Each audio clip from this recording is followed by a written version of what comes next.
can't wait to get my copy.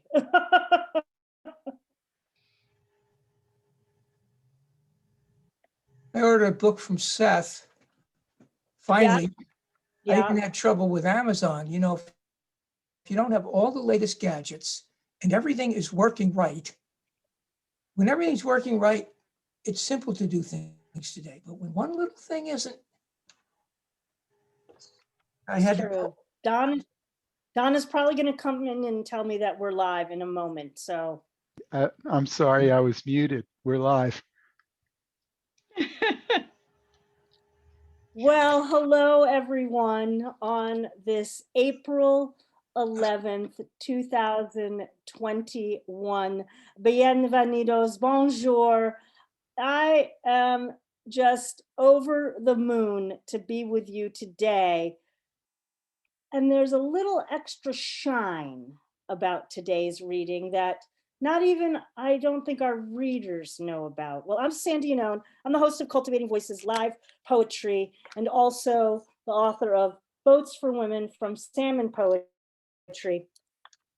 I want to give a special shout to my friends today in Ireland because today, April 11th, is the 109th anniversary of the day that Titanic landed in Cove, Ireland, then known as Queenstown. And those of you who know me know I'm a bit of a Titaniac. And 9 years ago today was my very first trip to Ireland. I disembarked for that 100th anniversary celebration in Cove, Ireland. And so I've been thinking a lot about that today as we've been getting ready to gather for this really amazing reading. Well, again, welcome for our new books showcase. Here we are on the cusp of spring. I just got my Johnson & Johnson vaccine, 1 dose yesterday. And again, I am thrilled to welcome all of our poets joining us today, our featured poets, and those of us in our audiences on Zoom and watching us live from Facebook. Thank you for being here today. A little bit about Cultivating Voices live poetry.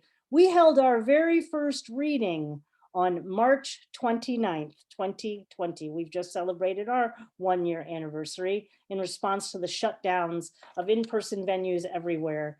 And we've developed into an international, intersectional, intergenerational reading series and poetry community, now with over 2,500 members worldwide.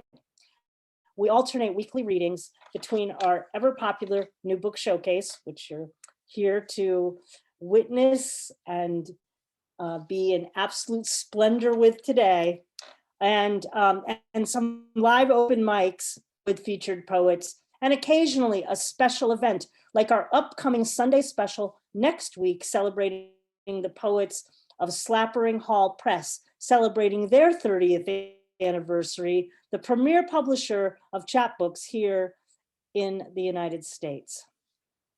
I'll tell you a little bit more about that reading at the end of today's showcase. Well, now let's move on to today's poets. I'm getting a chill. I'm literally having a chill thinking about the reading that I'm about to experience. Well, our first reader today, you know, I have a little nostalgia. You know, I put in a little personal anecdotes here on Cultivating Voices. My former professor, who is mentioned in Boats for Women, Grace Bauer, joining us from Lincoln, Nebraska. It's always really an honor to be in a room with Grace, and we've had many adventures over the years. Before I introduce her official bio, I want to let those of you here in the Zoom room with us that today, one of you is going to be the recipient as our gratitude gift of the book that she co-edited with Julie Kane, Nasty Women Poets, an unapologetic anthology of subversive verse. So chat away, my friends, for your chance to receive that lovely book from Lost Horse Press. Well, Grace Bauer's most recent collection is Unholy Heart, New and Selected Poems from the University of Nebraska Press, only just released just a few weeks ago. Her previous books include Meantime, The Women at the Well, Nowhere All at Once, Retreats and Recognitions, and Beholding Eye, which actually, oh no, I have cafe culture behind me up here. Her poems and essays and stories have appeared in numerous anthologies and journals. It is always a joy to welcome Grace Bauer to Cultivating Voices. Thanks, Grace. Thank you. And I'm going to change my view here. Okay. Well, I wanted to thank Sandy and Kim and Don for this amazing community that you all have created and are maintaining. And thanks to all of you for who are here to listen to this poetry. I'm thrilled to be reading with these three other terrific women poets. And as Sandy said, my newest book is Unholy Heart, and it's new and selected poems. So what I thought I would do with my 15 minutes of cultivating fame is I would try to read one poem from each of the books. And I thought, well, I'll just read the title poems and maybe give people a sense of what's going on in each collection. The first collection represented here is my first book, which is called Women at the Well, and it's a book of biblical monologues. And all of the poems in the book are individual women from the Bible speaking, except for this title poem, which is a chorus of women, that idea of women at the well, being met at the well. There's various examples of that, stories both from the Old and New Testaments in the Bible. So this is a collective voice, and I thought it would be a good way to open my reading and also this reading of 4 women poets. So, the women at the well. We enter on cue, bearing prophecy, earthen vessels waiting to be filled, directions to the homes of fathers, brothers, husbands, who always take you in and treat you well. And we are taken in by your telling, tales of how one learns to walk in a foreign land, moments past recalled by one who never watched them happen, plots still being written in which we wait for our names to appear. We hear most when we are least observed, so we are often silent, serving the choicest meats from our larders, the saltiest olives, sweetest breads, red wines from deep in our cellars, where we carefully rinse the bottles clear of dust. We always fill your cup before it is quite empty. We have learned how to keep strangers talking, our own thirsts quenched. This is what keeps us returning each day to the circle of women, drawing buckets from the circle of stone at the center of town. We soak clothing, refresh weary livestock, wet our lips, composing our own stories as we wait for our reflections in the mirror of water to speak what we have always known.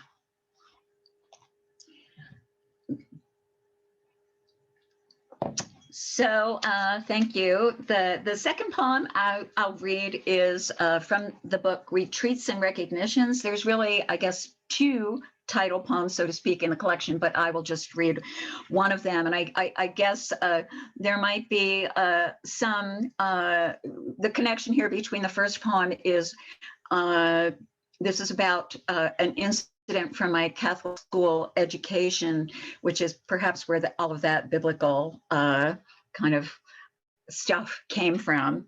And toward the end of my 8th grade education, when I was going to switch from Catholic school to public school, we were sent on a retreat to a Carmelite monastery. And it was, I guess, supposed to sort of strengthen our faith before we went off into the secular educational world. But in my case, it sort of backfired just a little. We were there with girls from other schools where they were far more advanced than we were, let's say. So this is called Retreat. The novices led us in prayer and solemn novenas. Their silence and black habits trailed the cloister's corridors. But we were tired of the protection of Our Lady of Hungary and took off with the St. Joe's crowd, who taught us how to inhale Lucky Strikes, shake aspirins into Cokes for a buzz. A senior from Perpetual Help explained to us what fuck meant, diagramming the details on the back of her missal during a morning high mass. I daydreamed through the offertory and the consecration, wanting to witness the miracle of a boy's body doing what I now knew men did. When the bells chimed, I lined up for communion with the other girls, though the sin I had in mind was surely mortal. I crossed myself as the priest whispered, "Body of Christ." In my unholy heart, I knew there was no turning back. And there, of course, you also see the title of this entire book. Then the next poem I'll read is from my book Beholding Eye, which is another book that's a series of poems, and they're all ekphrastic poems based on either paintings, photographs, images of women in visual art, and some of them are also persona poems, as is this one. And it's based on the work of Diane Arbus, and so she is the presumed speaker in this poem. It's called The Eye of the Beholder. One of the things I find fascinating about Arbus's photographs is that she often would photograph so-called freaks, people from circuses, etc., and she made them look, and it's because I think she saw them this way, very, very quote unquote normal. But then she'll also have photographs of like a suburban couple in their backyard, and they look sort of terrifying. And I just like that juxtaposition that I see in her photographs. So, The Eye of the Beholder, after Diane Arbus. All human beauty is an aberration, a mirror trick drawing us into itself, into what is not. And what is desire? A lack invented by belief, a return to the thrill of the unfamiliar we recognize in an instant as ourselves. I know this in sight, in the click of a shutter revealing the barely real. Strip glamour of its thin veneer and you find something raw, elegant. You find the part in us we are all afraid of staring straight in the face.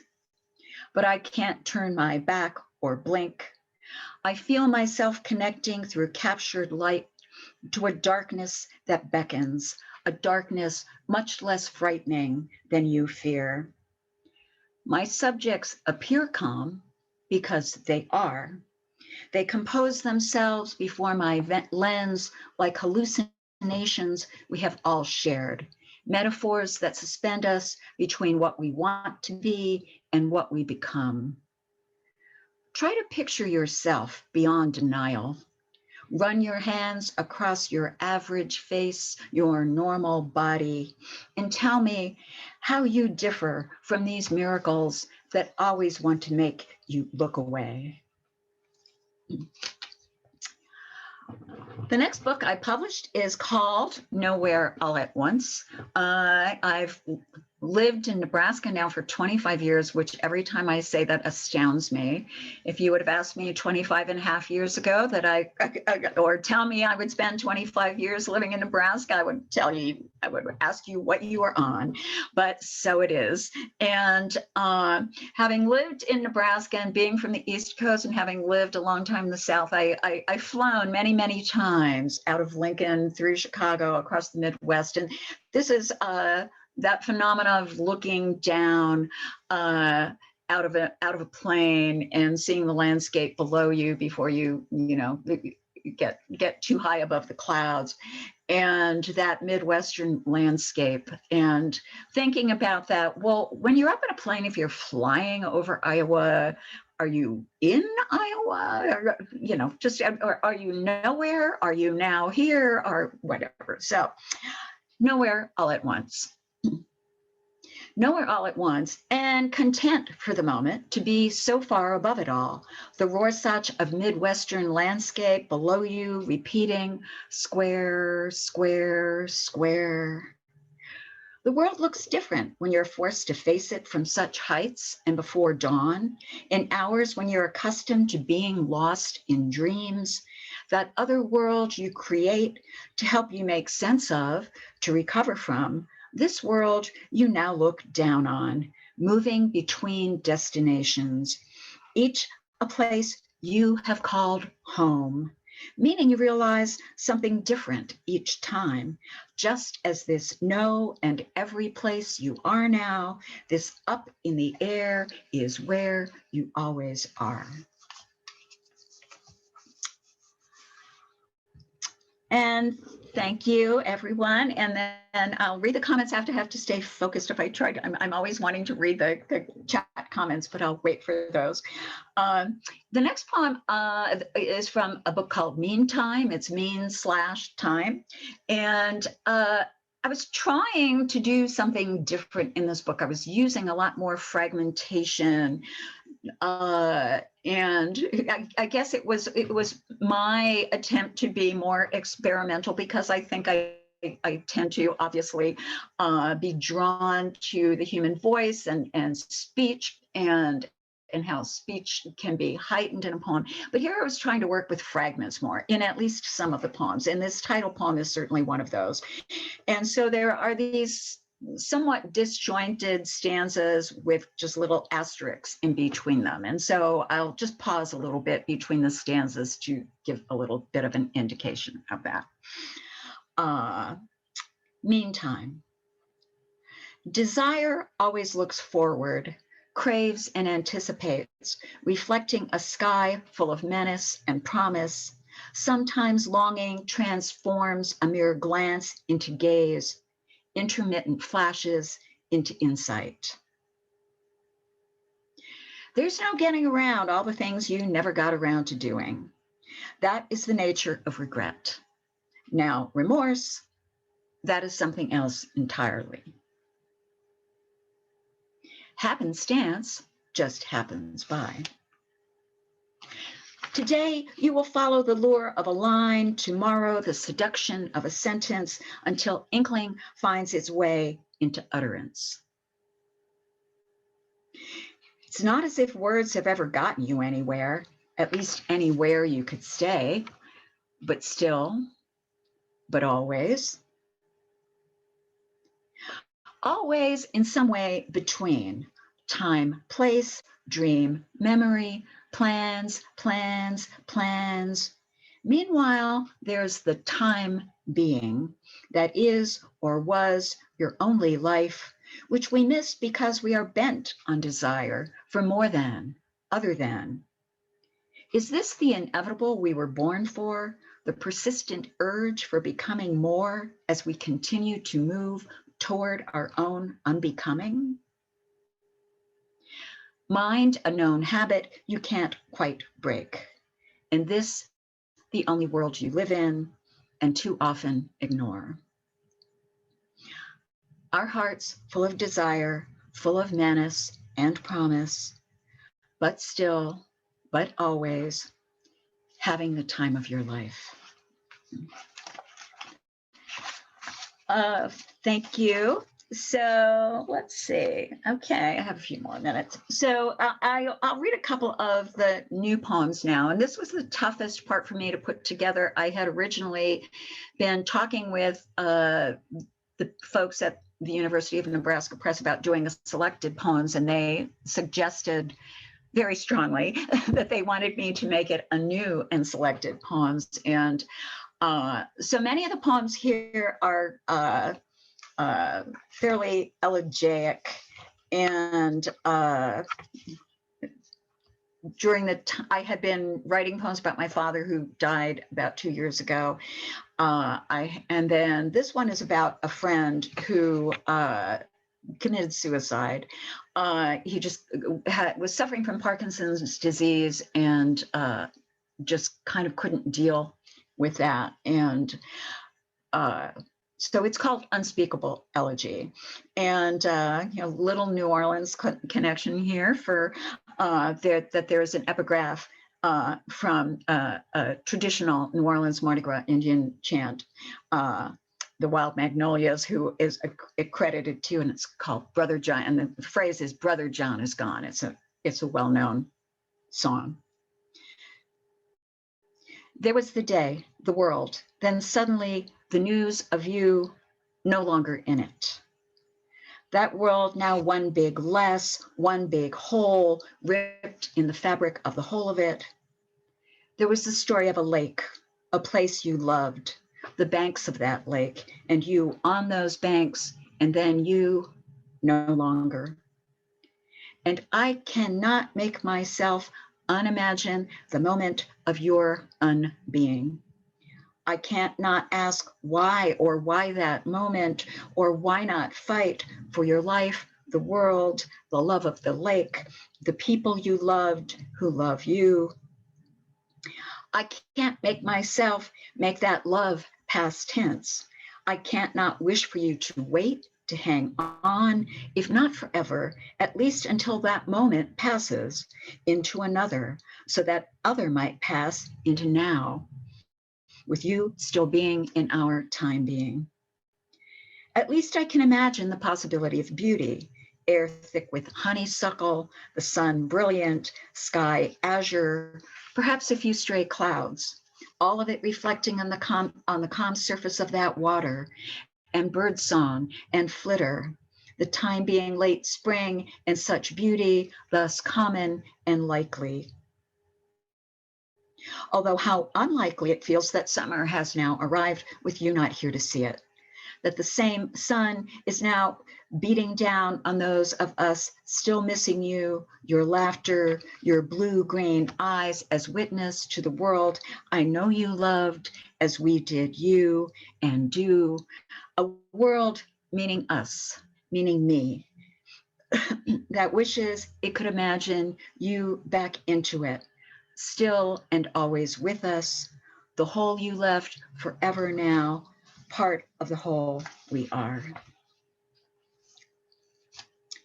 And I'll end on one that's maybe a little more upbeat, and it's called Not Quite Nirvana. I have duct taped the Buddha's head to his rusting body and draped him with a string of plastic pearls pitched years ago from a Mardi Gras float into my clinging hands. The repairs do not appear to have marred the serenity of his repose. He continues to sit full lotus between the Solomon seal and sage. In the neighboring bed, a plastic flamingo has weathered another winter. Its pink less gauche than when I first planted it there, but still perched in kitschy splendor amidst a riot of daylilies and weeds, both the Buddha and I choose to accept with equanimity, or perhaps in my case, sloth.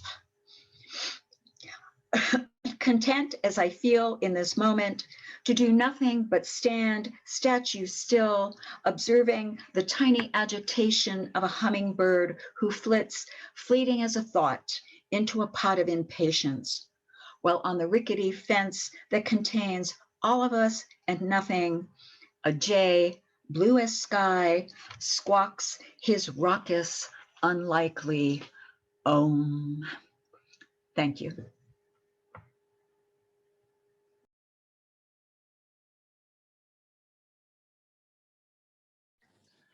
All right, that was amazing.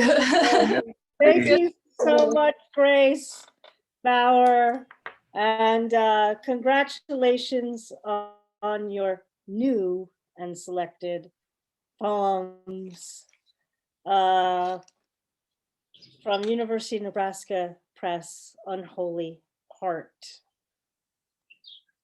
That's a wonderful milestone for any poet to have a selected poems. So I really want to kind of mark that, you know, acknowledge that. Well, our next reader today, our next poet today is April Lee Fields. And if you have been watching, being with us over the year, you have seen a number of incredible performances. I call them performances because they are often connected with music, and there is an incredible soulfulness to April Lee Fields' work. I will now move to the official biography. April Lee Fields is a self-published author, a soulful songstress, and a spoken word artist. Through her writing, April takes her reader on an epic journey across continents, from small town America to hippie communes deep in the Australian outback, from the linoleum suburbs of her hometown in the UK to overgrown jungle temples deep in the heart of Asia. April's vivid descriptions of both the exotic and the mundane are entwined within a soulful observation that will transport the reader into a world of pure literary melodic magic. Reading from her new book, Wild Flower, please join me in welcoming April Lee Fields. Hello, it sounds so nice having someone else read it, read the bio. Sounds official. All right, thank you for having me, Sandy. Yeah, my name is April Lee Fields. I go by she, her, and we're coming, this is my bass player Twigman today, and we are coming from New Orleans. From Nolans. So yeah, we've got a little kind of performance thing for you guys. We work from my book of poetry, Wildflower, and often put musical accompaniment behind it. I read the poems, sometimes I sing, and yeah, it's just a weird little poetic musical little shindig that we do. So I'm going to do two pieces for you. This first one is called Wild Thing.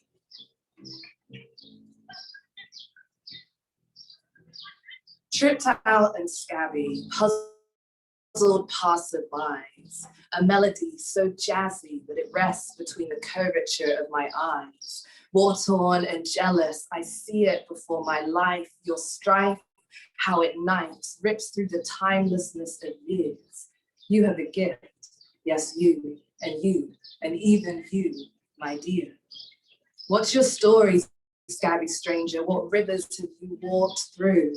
What abandonments have befallen upon the precious lips of allure? And what entanglements have lessened within the diligent prayer of the pure?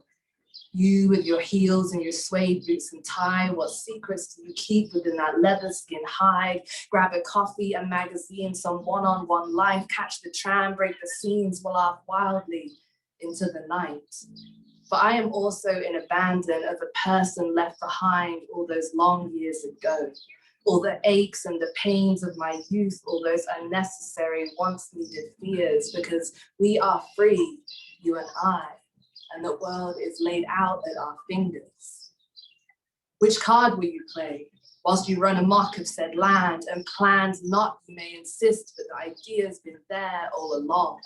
Of your wealth, of your poverty, of your silence and your song. So break out in dance, cheers in remembrance with me, swim cold-watered frenzy, seas, goosebumps, just a sign of life tickled pink by bravery. I'm listening to the sounds all around. Yes, they're playing just for me. Take, 3, 2, 1, take 1, 2, 3, shake it down, break it up. I am living intimately, ferociously, feverishly. I'm just a mutt, can't you see? I'm a wildling from the sun, drunk on the betterment of one's dreams. Thank you. All right, so that's more just like a little raw reading to you guys to give you an idea about the poetry. And next, we're going to go into Jason Twigman's going to turn his bass up, and we're going to do a little like sound journey for you. It'll just be, this is all we're going to do now. So it'll just be like 10 minutes here. So like drop into the space, chill out, enjoy. We put a cover song with my poem. So.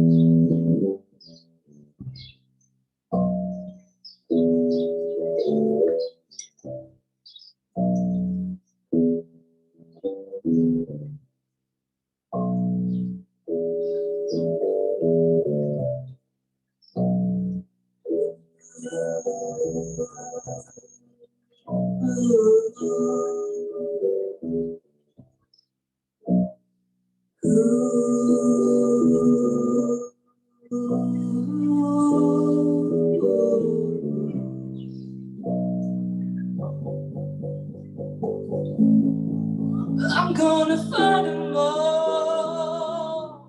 A 7-nation army couldn't hold me back. They're gonna rip it off, taking my time right behind my back. And I'm talking to myself at night because I'm for hell.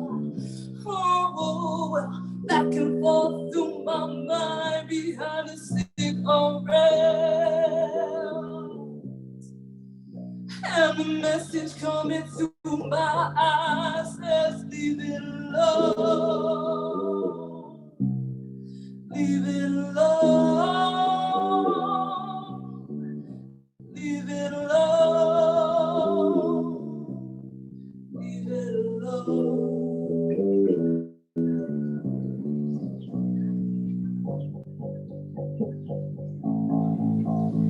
Well, the air is familiar in its calamity, the scent of childhood. Well, it follows me towards indecisiveness, no touch, reminding me of presence. Grounding and reassuring, an uninsured explorer. And my thoughts will see the winds of change howling at my skin, distracting a heart unaccustomed to the warmth, and I'm somehow lost within. I don't want to hear about it. Well, every single one's got a story to tell. Everyone knows about it. It's from the Queen of England to the House of Hell. And if I catch it coming back my way, I'm gonna serve it to you. Oh, that ain't what you want to hear, but that is what I will do. And this thing's coming from my bones, says find a home, find a home, find a home, find a home.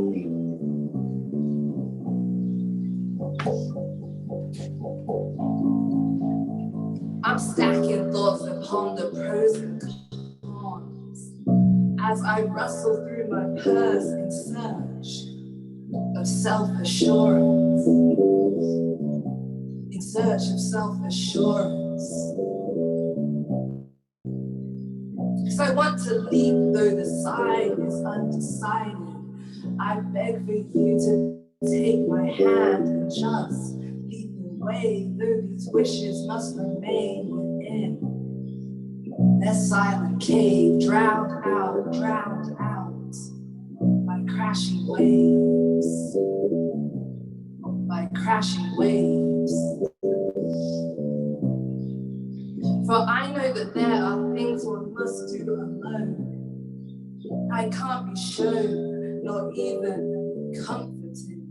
I just want you to understand that there's a deep-seated restlessness within that no love can ever tame. And though happiness I know not to be perched upon a hill somewhere amidst wish-dusted stars and rainbows, I know that there's a part of me that I must interpret on my own.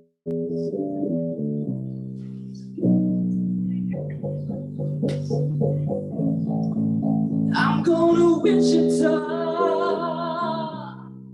far from this upper forevermore. I'm gonna walk the snow, feel that sweat drip out of every pore. And I'm bleeding and I'm bleeding and I'm bleeding right without the love. All these words are gonna be from me, and I will sing no more.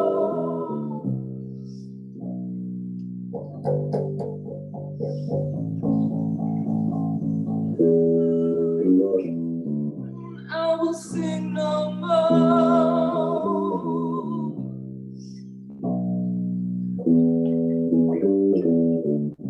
I will sing no more.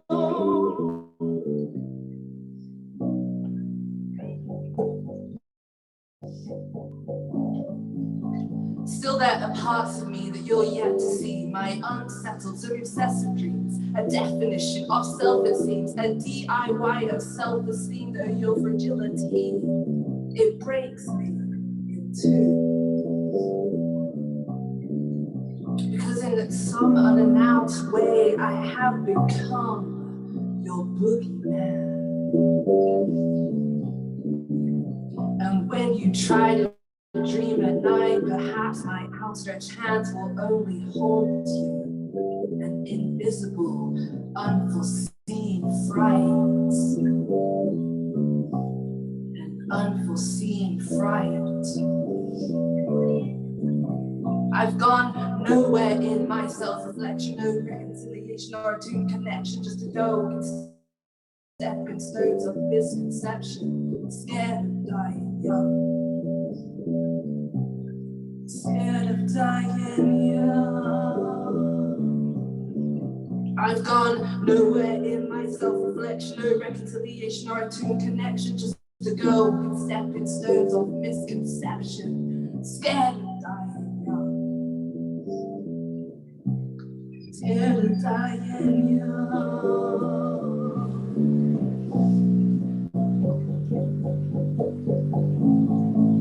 I'm gonna fight them all.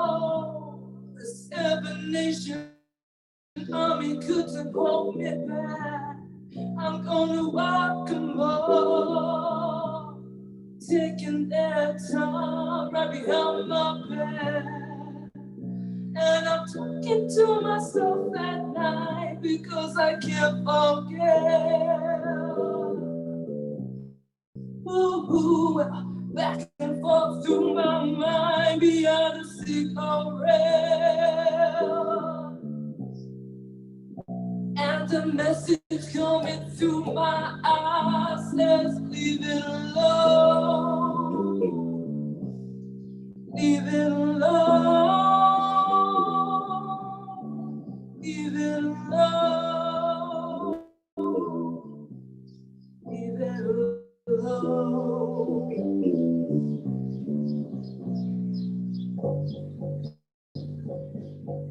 You gotta leave it alone.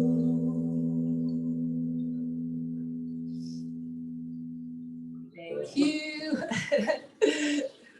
My eyes went so watery and my voice went out. And I don't know what happened there, but I tried.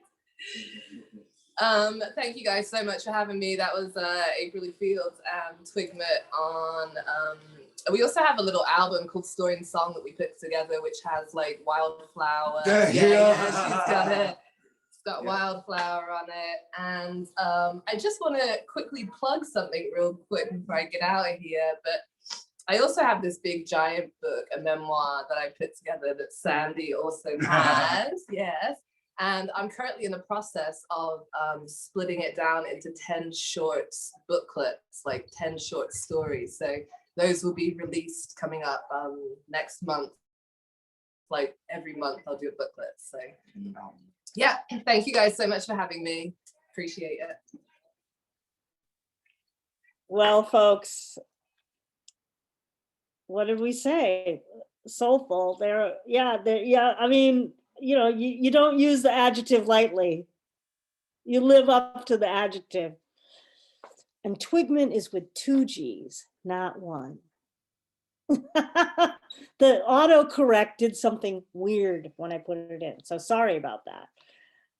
April Lee Fields, thank you so much. Again, the new book is Wildflower. And you heard it here. You can also get it on CD. Thank you. Always an experience when you're with us. So appreciate it. See you next time. All right, my friends, we move from New Orleans to the Southwest to one of my new pals, one of my pals of the pandemic.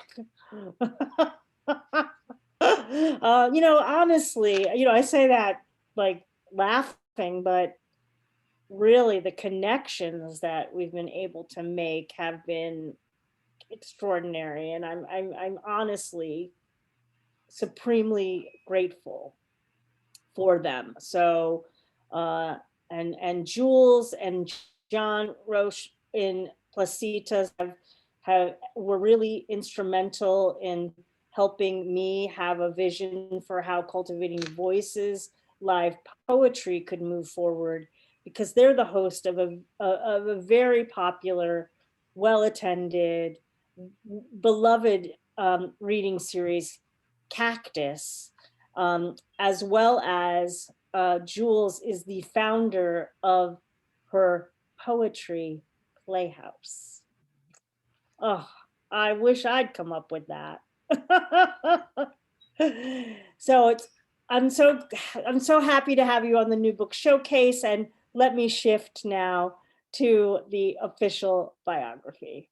Jules Nyquist is the founder of Jules Poetry Playhouse, which actually puts out the best mask you will ever have. A Jules Poetry Playhouse mask and masks from your new book. Oh my God, brilliant. Jules is the founder of Jules Poetry Playhouse in Placitas, New Mexico, a place for poetry and play. It's in the title. She took her MFA in writing and literature from Bennington College, Vermont, and her latest book is Atomic Paradise, an exploration of growing up in the Cold War and living in the land of enchantment, surrounded by nuclear secrets. She is the co-editor of the Poets Speak series. I've got the Hers anthology right up there behind me. And with the award-winning Hers anthology, and co-hosts, as I mentioned, the Cactus Monthly Reading Series.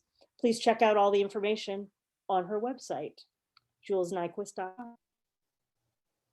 Welcome, my dear friend, and thank you so much for being with us today. Oh, thank you, Sandy. It's a pleasure. And just your series is amazing. So thank you for hosting this and giving this opportunity to everybody. And I'm just, Grace and April have been amazing so far. So I'm just honored to be in the company of these esteemed poets.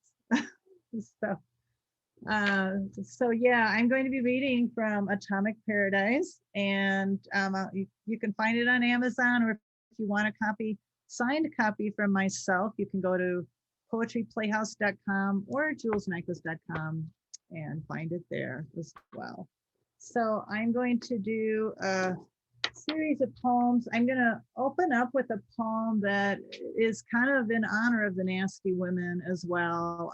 I love this anthology. I've got a Nasty Woman pantoum in there. I mean, a lot of our friends are in there, so it's wonderful.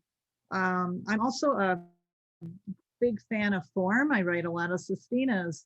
And this poem I'm going to open up with is called Radium Girls. And it's a sestina. It's kind of for those brave, nasty women that really took their life in their hands when radium was discovered, and they were fearless and courageous. So this is for them. Radium Girls. They promised you the glamour kiss and more money than you'd ever know, a chance to be an artist with a watch on everyone's wrist, a cause to be proud of, the glow of radium dials, a poison of occupational radiance, poised to point your paint brushes for a kiss on your lips, that finer point, a better glow on your face. You painted unknowingly your fingernails, your toes, a manicure that causes you heartache for the love of the art. You were mistaken. Self-luminous art disintegrates your marrow, hollow poisons cake your eyelids, yet you see fireworks cause cataract meteors to burst, flash and kiss your retinas, radiant light emitting knowledge like a forbidden apple, a glow, worm-like heat. Ionic energy glows with phenomenal brilliance and ecstasy. Art in its deadly fullest knowledge reveals the secrets of Marie Curie, not poison, but a miracle cure for everything, a radiant kiss of luck for bath salts, chocolate, radithor, bottled water, because water is better than radium beer. Pause with your man at the Radium Palace Hotel. It attracts the glow of 2,500 customers a year. The price kissed up to 3,000 times the worth of gold. An artist could splurge while working in radium. It's delicate poison like a lover that seduces without protection. You know you shouldn't, but you do. What do you know that could possibly go wrong? You didn't sue because only later you found out it was poison to ingest like a bitter apple. That warm glow on your face, your teeth falling out, your art becoming a frail old woman after being kissed too many times by her lover. You knew all along the glow was temporary, caused by cruel greed. Cheap women, artists like you, used up, and only the men got autopsies. You kissed away your future.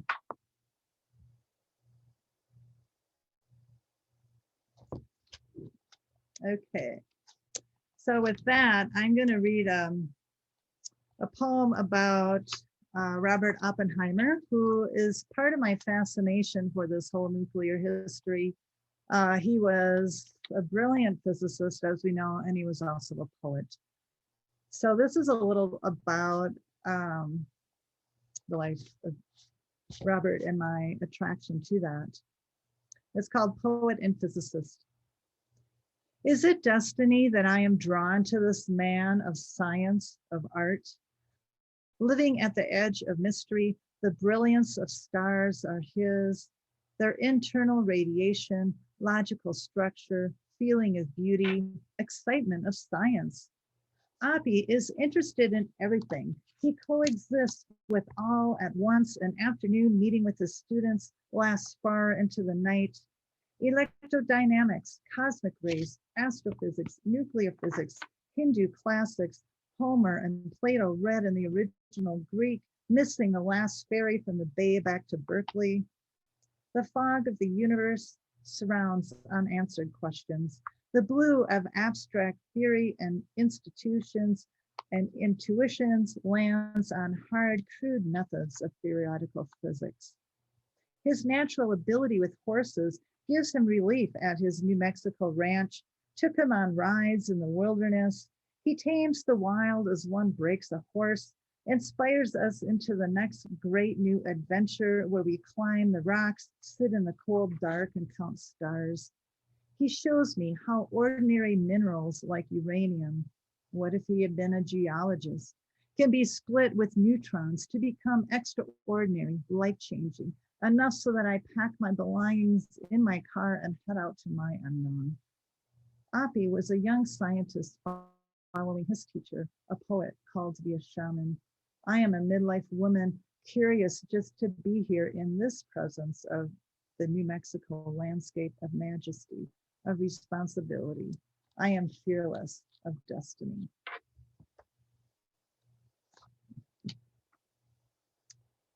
And this next one's about the Trinity site, and most of you probably know the bomb was detonated for the test in New Mexico. It's called Blues. Tourists approach the Trinity site. Cars lined up, filed in to circle around the shrine to the atomic age. Not sure how to react, tourists snap photos, smile, walk the fence line. Photos of the mushroom cloud hang on the chain link fence, displayed especially for this twice-a-year open house on the White Sands Missile Range. The black lava obelisk marks the nuclear eruption, a symbol of the ancient volcanoes here. I wonder if modern chrome would be more appropriate for a military marker. There are t-shirts, piped in music, a hot dog stand, books for sale.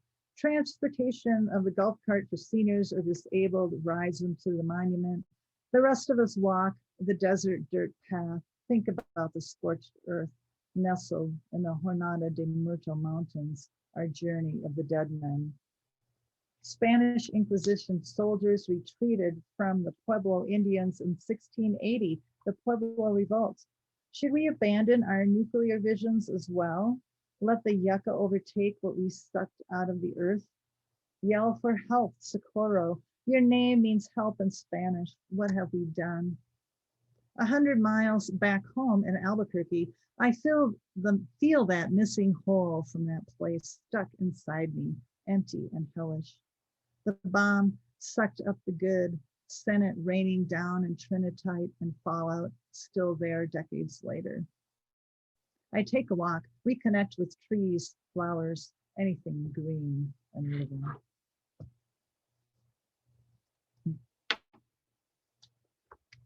Okay, so another thing about New Mexico, the Japanese internment camps were here and elsewhere around the US. So there was one in Santa Fe, and there's just a small little white boulder in a park that's very hard to find. And there's also the Hotel Sheraton, which was on one of the sites. So this is called Hotel Sheraton Santa Fe. The woman walks to her car in late afternoon. Haiku in her book sleeps. Fear of Japs forced the men here. American citizen, his son served in the war. Where were the towers, barbed wire fences, the guns? Men in suits at her home took her father away. Children shipped off with the women, helplessness, distracted by writing, performing theater, make-believe, snow so pretty on the Sangre de Cristos. Family businesses collapse, no one to carry it. He speaks 2 languages, is considered dangerous. The guard sleeps at the door, unafraid. The men chant librettos, copied by hand. 4,000 men aching, missing wives. Today, a couple walks hand in hand to dinner. Hotel restaurant prides itself on welcoming all guests. No plaque or sign to be found for a marker. A white boulder a mile away off Canyon Road near a park. Paintings in the hotel glimmer. Painted makeshift theater walls fade. Yoshimura family goes back to Japan. And the camp that was in Santa Fe was a men's camp. And there was a lot of art, and I discovered a lot of haiku. So you can check that out. This book also covers not just New Mexico, but worldwide, and kind of the nuclear obsession. This is another sestina called Milan, and it's about China. Chinese desert flower unfolds to blossom Mao's A bomb.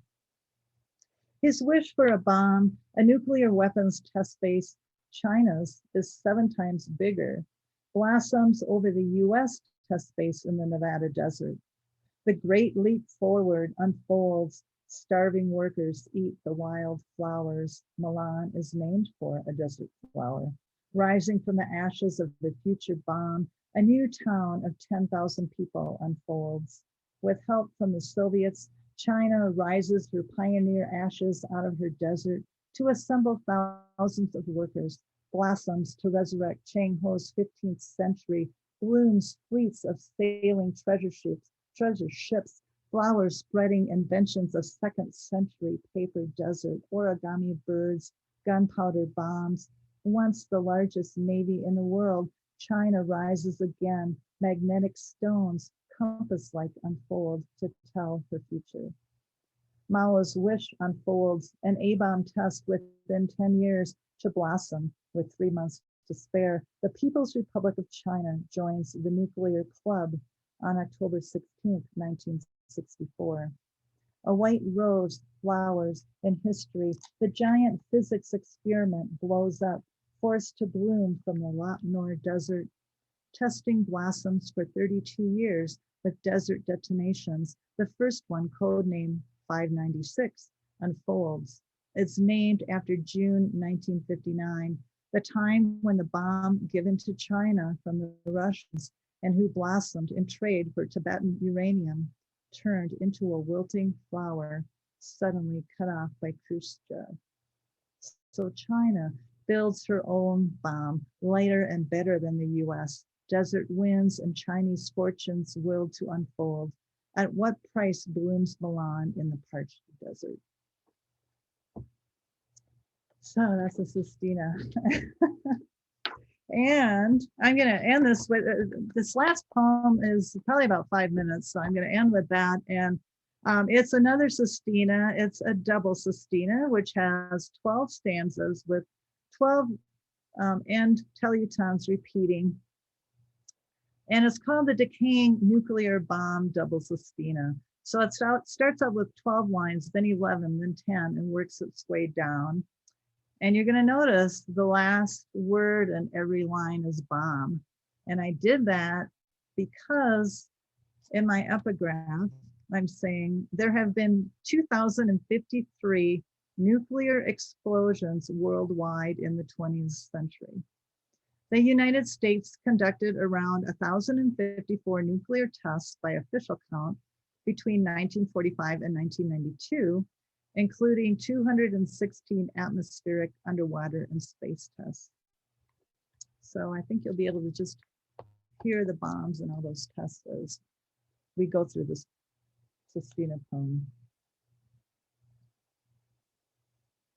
White as an American bomb, when there was no bomb. Before I was born, the bomb was here. 2 decades of bomb and the war, the way to win a bomb, wake up the Americans in denial of bombing until Pearl Harbor. The bomb woke up the giant beast, a bomb project assigned to General Leslie Bomb Groves, codename MED, short for Bomb Manhattan Engineer District, inconspicuous bomb funding, pulling strings to secure more bombs when no new weapons, like an unproved atomic bomb, ever won a war. This bomb was in a race to beat the Nazis, a bomb to save America, a bomb to impress the world, a bomb for manifest destiny, a bomb with a AAA supply rating, a victory bomb on a mission with many star generals, bombing scientists with pressure to perform bombing feats of atomic energy, an unpronounceable bombing horror taken away from Oppenheimer's grand bomb vision of fission and cracking the atomic bomb code, the nuclear energy gobbled up by a bombardment of the military obsession of bomb, ego, power, a white man's Jesus, this bomb to save the world, with a hard J bomb that sticks in your mouth, a salty bomb taste that turns to grit, sucked up bomb lies in the stem of a mushroom cloud bomb, in the middle of the desert, flashes of bomb among the yucca screams, unspoken strips of bomb fallout, like a stripped up, falling bomb. They took it and used it on people, a bomb scientists naively wanted for testing, a bomb to show off to the Japanese, countdown to a bomb not offending anyone, an atomic marvel to bomb away our funk, put on cakes, Mrs. Bomb beauty contests and bikini atolls, American bombs invented by us. We rule the bomb. We are the bomb, in control of the propaganda. Sell the bomb to the people. The way a war is won by bombs and not really hurting the civilians. We lie. Bombs dropped on women and children, atomic bombs and fire bombs, as if we needed more bombs, more radiation. The neutron bombs dropped on us, the teeth falling out, bombing, the bigger is better H bombs, and how many more mega bombs? A year before I was born, the largest nuclear bomb ever detonated was by the Soviet Union, the Tsar Bomba, in 1961, 50 megatons, an insane bomb blast, 3,333 times more powerful than the little boy bomb. The bomb felt in our unconscious, a womb-forming bomb, blasting mothers with radiation, satellite combing bombs. 1979, the next country going rogue with a bomb is Israel. Hidden by President Carter, the bomb does not exist if we can't track it. The bomb lies to all of us. Truman lies to Oppenheimer.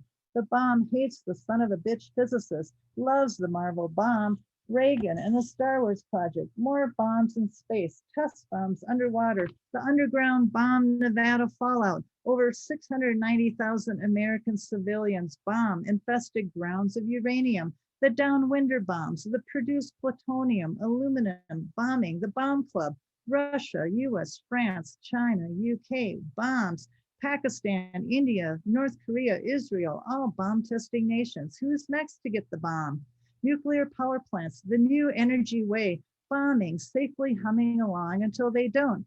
Bomb, the Fukushimas, the Chernobyls, insatiable lust for bombs, the pit houses lined up in rows, bombs, not my backyard bombs, finding funding even today to stockpile more bombs, never giving it up just in case bombs, sitting there with unused codes. When is the end of the atomic bomb?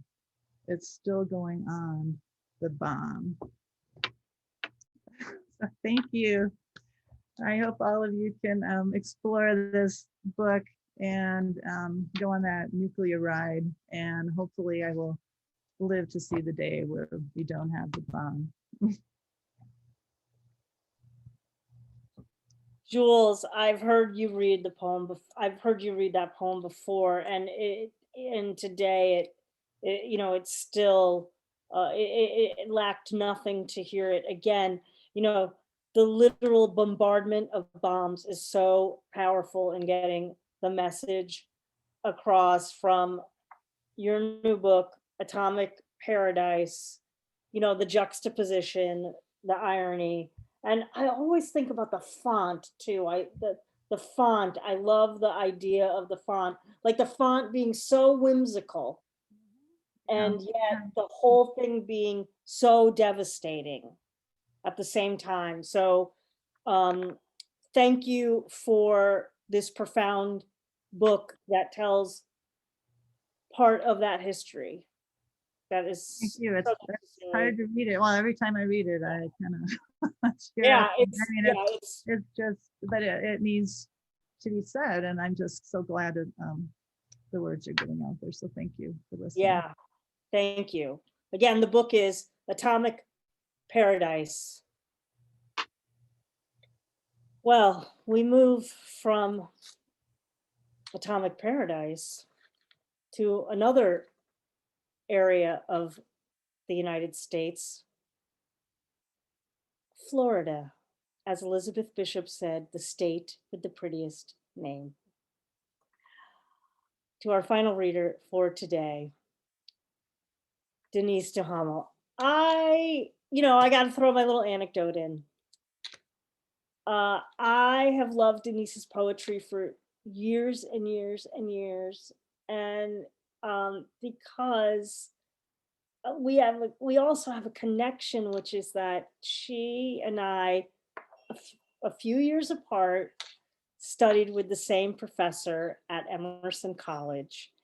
And he's Bill Knott, an iconoclast of a poet, if there ever was one. And so I'd always wanted to meet her, and it's been really great to connect with you as a person, even though I've been connecting with you through your poetry for quite some time. So Denise, let's go to your formal bio. Denise Duhamel's most recent book of poetry is Second Story. I adore this cover so much, from Pittsburgh, very recently out in the world.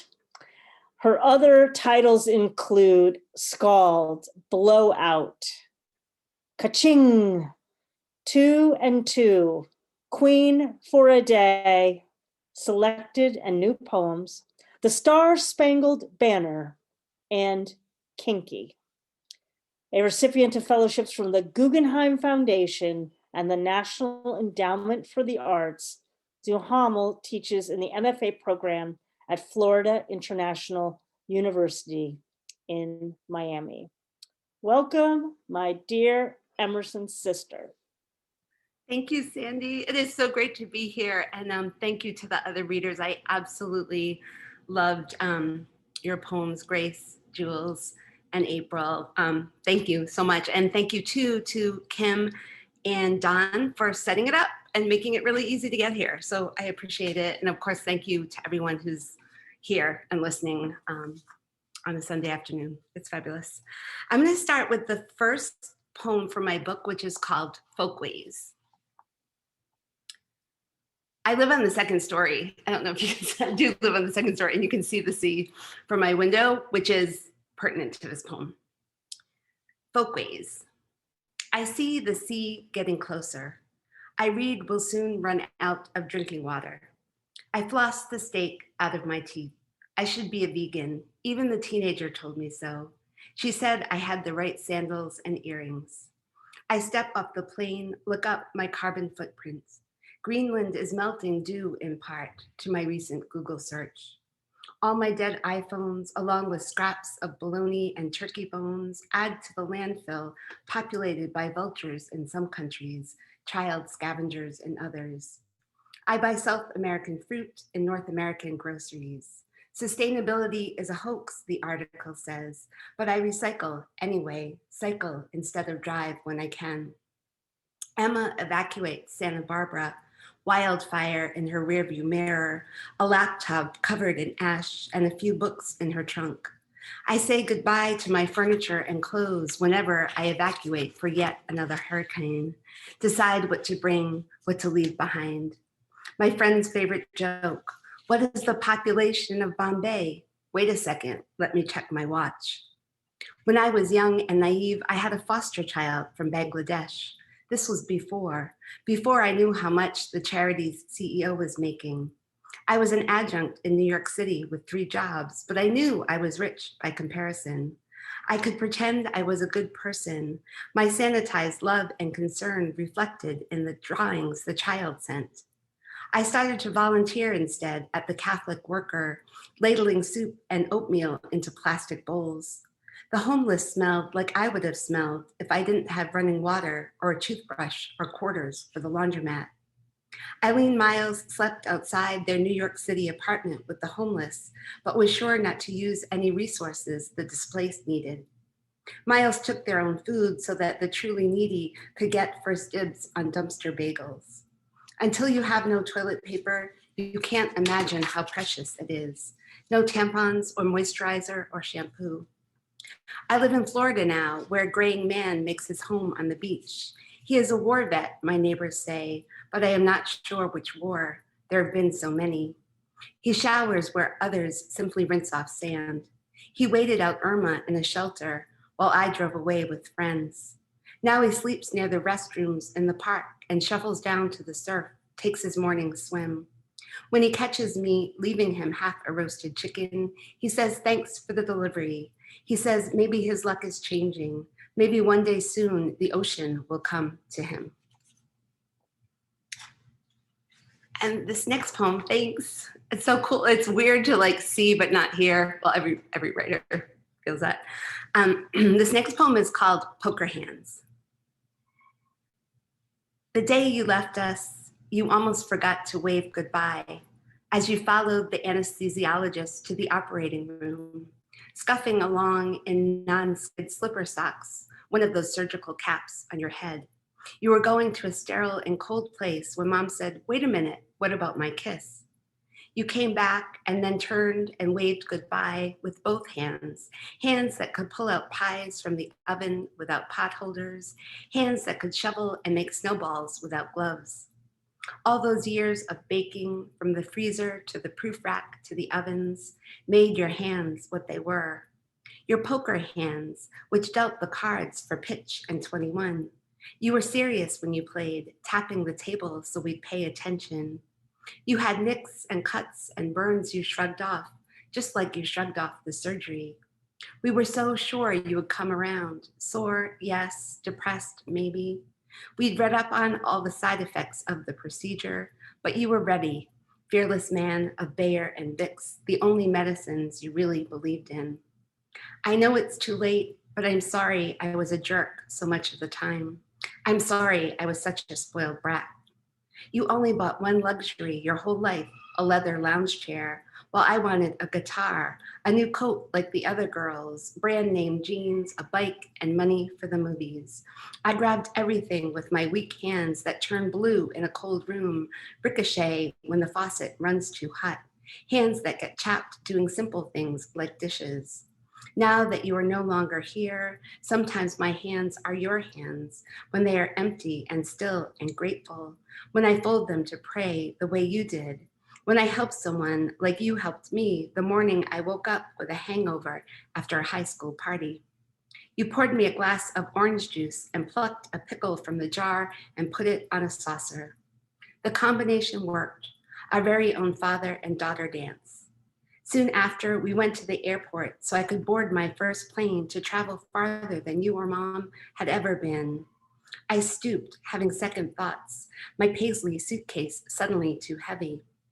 Mom told me we could turn around, that I could stay home, and you told Mom, honey, you've got to let her go.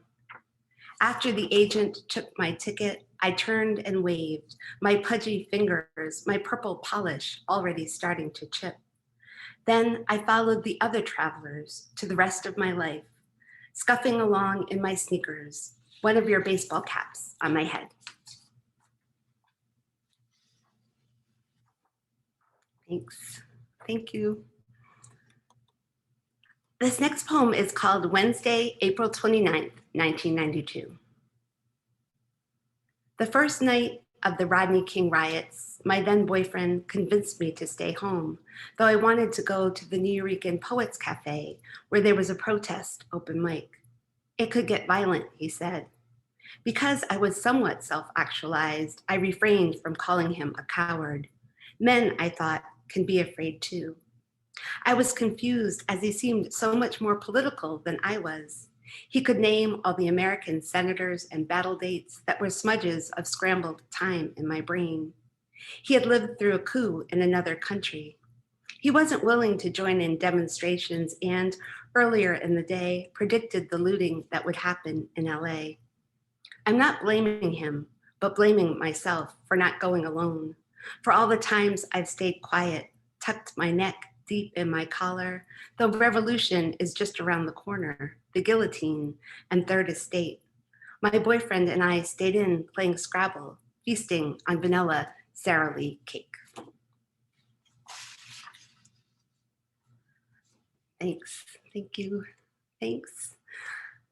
This next poem is called Howl, and it is based on Allen Ginsberg's Howl, and I just basically stole his syntax and used it as scaffolding. Howl. I saw the best minds of my generation, i.e. Fauci, Birx, undermined by Trump, doctors hungry for truth, dragging themselves through inane press conferences at 5, trying to fix the prez's anger. Angels with hip replacements and fashionable scarves holding up graphs, making predictions, scientific dynamos trying to break through to give us light. Who, in spite of political tatters and hollow men, sat up zooming in the virtual darkness of cold hard facts floating across cable news host desks, contemplating death rates. Who bared their brains to the World Health Organization and saw Monday night riots, angels staggering in Lafayette Square, flashbangs illuminating. Who passed by unimaginative reporters with radiant, cool eyes, pleading with Americans not to drink bleach, tragedy among the non-scholars of pseudoscience. Who were expelled from news conferences by a crazy and obscene know-nothing on the whims of a numbskull. Who cowered in green rooms, undercut, retrieving their speeches from wastebaskets and listening to the terrible thump of Trump through the wall. Who got their words twisted, regurgitated, returning to Joe Scarborough with a plan for keeping nursing home patients and prisoners safer, flattening the curve in New York. Who urged the closing of hotels and theme parks, Paradise Church, shopping malls with mannequins' torsos glowing night after night with dreams of capitalism. Now a waking nightmare of alcohol wipes, cock and endless balls no longer welcome in gentlemen's clubs, strippers shuddering, clouds of debt, no spinning on poles, no dollars, Canadian or American, all the motionless world of highways with no cars. Peter Pans playing solitaire on their iPads, plots and more plots dug up in cemeteries, drunken, safer at home moms and dads banging pans from windows and rooftops in honor of first responders who were busy at work, their kids home from school, storefronts boarded up, blinking traffic lights, ambulances, but not much else, sun and moon and tree vibrations and the spring dusks of Minneapolis and Louisville and Buffalo. Until George Floyd, until the protests began, the best minds of the next generation chanting, demanding sanity from the worst King America, who is clearly out of his mind. Thank you, thanks. Thanks. It's so weird to be reading this like during the trial too. I mean, you know, sometimes when poetry actually becomes like in the news and then you publish it and then you follow it. Anyway, I said to say that aloud. I realized it as I was reading it. And then I'll end with this poem, which is the last poem in Second Story. And thank you, Sandy, again for inviting me. And thank you all very much for coming. Dear memory, what have you done with my keys? I blame you, though it's hard to hold a grudge these days because I usually don't remember why I was angry in the first place. I look at a person sure she's done me wrong, though the inciting incidents are lost. Former students seem familiar, but their names disperse like cigarette smoke, blowing towards a stool where I once drank myself sick. Now I'm not even sure what city that bar was in. The welcoming pink neon letters, another cloud, as though I'm looking at tiny prints without my reading glasses. I was on a pink cloud when I first stopped drinking. In fact, I once looked up at the moon, weeping in gratitude. So there, I do recall something. I was walking across the Brooklyn Bridge in an ex's sweatpants, though I'm not sure anymore of his name or if I ever gave those sweatpants back. I'm usually halfway through a movie on Netflix when I realize I've already seen it, probably in an old-fashioned freestanding theater, perhaps a matinee or a midnight screening, perhaps a popcorn bucket on my lap. That is, if I wasn't on some fad diet. Did I take my pain pill or not? I'm drinking water, but not sure I can detect that bad taste all the way back on my tongue. Maybe I have been drinking more water than I thought. Is it time to go to the gynecologist again? The office usually sends me a reminder postcard, but today I'm holding a letter from the breast center saying it's time again for my mammogram. I usually get a prescription from the gynecologist about a month beforehand. This is how it's been the last few years. I wonder if my doctor is retired or dead. I would call him, but I have forgotten his name. It begins with an S, and I think I remember the exit. I look through the stack of business cards I saved for moments such as this, but no card for him. I go to take out the recycling just moments after I took out the recycling. I stand at the fridge, its door ajar, the cold light bulb, an idea for a poem which I've also forgotten, a sublime dream that woke me in the middle of the night, a sublime dream I was sure I'd never forget. Ah, here is my keyring, but this gold one with the big square head, what lock could it possibly open? Thank you. Thanks. Thanks.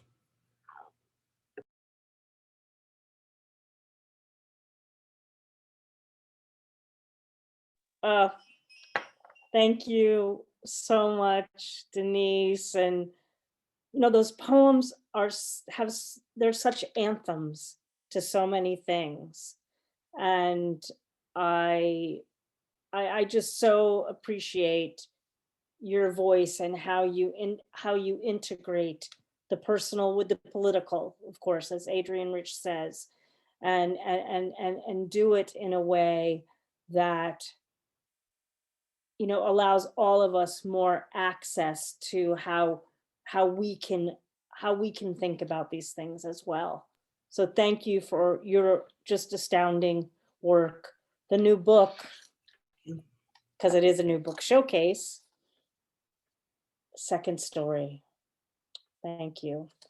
And folks, we've heard today from 4 phenomenal women poets, and we started our time together with Grace Bauer from Unholy Heart. We moved on to April Lee Fields with Wild Flower, accompanied by Twigman. You heard the history often unspeakable, but spoken in these poems from Atomic Paradise from Jules Nyquist. And again, from Denise Duhamel, second story. Before I make some closing remarks and give you a few heads up about things upcoming, how about if you'd unmute for a moment and just give these poets your deep appreciation. Bravissimo!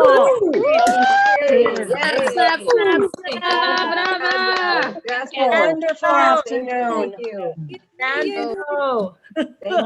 everybody. Well, thank you, everybody, for being here also, the audience.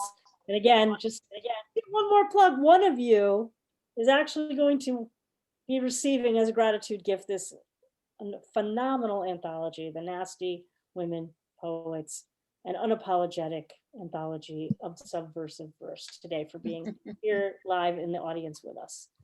Well, we have many more special events coming up in April, but just a few. I just want to give you a few highlights of things I'm just hoping to attend just this week. Tomorrow night in Edmonton, in Alberta, Canada, Max Vanderstein hosts Haven House. Tuesday night, it looks like I'm going to try for a triple header. Rattlecast number 89 with host Tim Green. Such a great host. Oh, if you've not listened to Rattlecast, please do. Featuring phenomenal Kim Adenizio.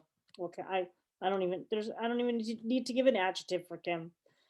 And Denise just let me know that she'll be reading on Tuesday night as well with one of her co-conspirators, as I like to call them, Julie Marie Wade, who will also be joining us later this year in our new book showcase. Her new book, Skirted, has just been released. Michael Collier and Monica Sock reading in the O.B. Hardiman series at the Folger Shakespeare Library in Washington, D.C. with host Terry Cross Davis, whom will also be hosting in a new book showcase later this year for her book, A More Perfect Union. I went to her launch. It was incredible. Wednesday's the passing of the laureateship here in Washington State from our absolutely astounding poet laureate, 2-term poet laureate, Claudia Castro Luna, who joined us for our Laureate Love Fest in February. Will be passing on the laureate the laurel to Rena Priest from the Lummi Nation. We're very, very, very proud of the heritage of our laureates here in Washington State.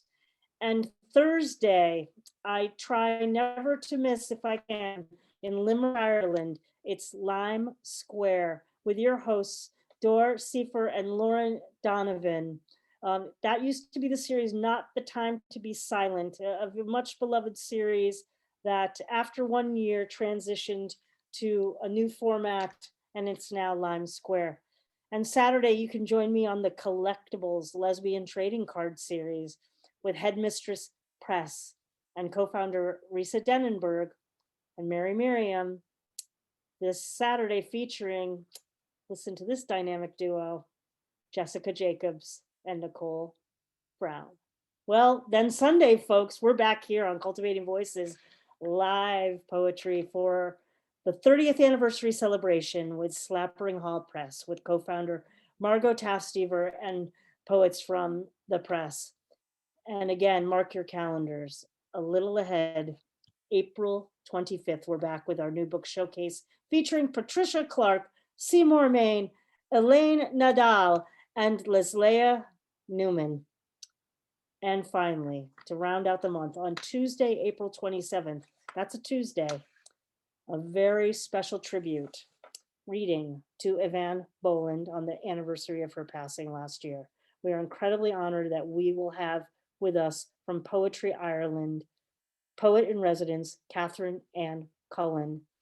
Jesse Lendenny, founder of Salmon Poetry, will be joining us to talk about what it was like to be an early publisher of Evan Boland's poems before she had books. And Ray Ball will be joining us from Anchorage, Alaska, and you'll have an opportunity to read in the live open mic, reading Evan's work or your own inspired by her. We have a very large Irish contingency, so it's very, very important to, I feel like, honor Evan's work in that way that Evan crossed the Irish American cultures, and I certainly am very moved by her work. I study her work a lot, so that's what April will be like. Well, thanks for joining us today, everyone. And thanks, of course, always to Don Krieger, poet extraordinaire, timekeeper, tech keeper, and the wizard of cultivating voices, and to Kim Ports Parsons, who so just passionately helps promote all of the poets here on Cultivating Voices live poetry. And also a shout out, I try to do it every week, to my sister, co-founder of Cultivating Voices live poetry, Elizabeth Ann, my sister. Well, I'm sending out peace to those of our members who will begin to experience Ramadan, which begins tomorrow, and sending out peace to all of you. Well, that's it for today, my friends. I bid you ahoy, safe travels, and keep writing.